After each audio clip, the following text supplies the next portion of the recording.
Hello guys, magandang umaga po sa inyong lahat. Ayan po ang aga-aga. Maganda po agad bumungad sa akin. Syempre hindi ko po muna kakainin yan dahil katatapos ko lang po magkape. At syempre po ang aga-aga baka naman po sumakit yung tiyan ko.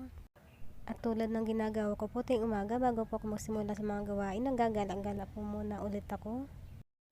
Magre-relax muna ako ngayong umaga bago po ako mag-isip kung ano ulit ang lulutuin ko para sa pananghalian namin at kung ano ang mimerindahin namin. Ayan na po yung inuhukay nila para sa safety tank at dyan po yung mga labahin ko.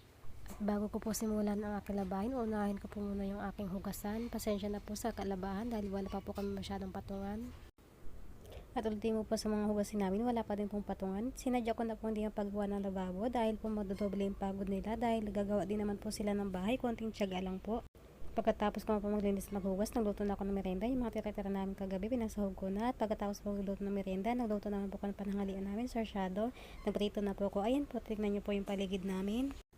At dito ko na din po naisipan magluto dahil masyado pong mainit sa kabila. Tinamad na din po ako maggatong sa kahoy. Doon nga po sa pinagprituhan ng isda, nagisa din po ako ng kamatis. Pagkatapos po magisa ng kamatis, nilagyan ko ng tubig at nilagay ko na din po yung isda. At ayan po, nilagyan po 2 itlog isda.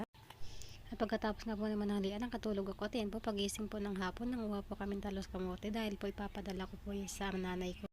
Nakakatuwa din po dahil nung patira sa amin dito, pwede kami kumuha ng mga gulayin dito. May mga pananim po sila, may talbos ng kamote. Laking tipid po niyan, masustansya na nakatipid po tayo. Ang mahal din po talaga ng mga bilihin ngayon. Mapa-probinsya, mapa-Manila, mahal po talaga ng mga bilihin. Kaya kung may pagkakataon po kayo magtanim na po kayo. At bukod nga po pala sa talbos kamote, may nakita pa po kami yung patani. Bali, papadala ko po yung sa nanay ko.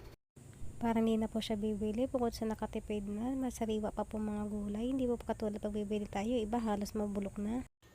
At katulad nga po nitong mangga, magkano ang kilo ng mangga sa inyo guys? Diba ang mahal po ng kilo ng mangga at yung iba po pang hindi pa po mabulok, yung iba naman masyado pa pong bubot. At ito namang isang galing ka lang makyat, parang unggoy.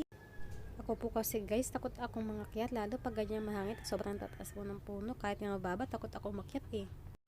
At yan nga po, lahat ng nakuha namin para kami na malengke. May mangga, may tabos ng kamote, may bunga ng malunggay, at may patani. Sarap po ng bunga ng malunggay, lagyan ng kamote at alamang. Hanggang dito na lang po. Bye!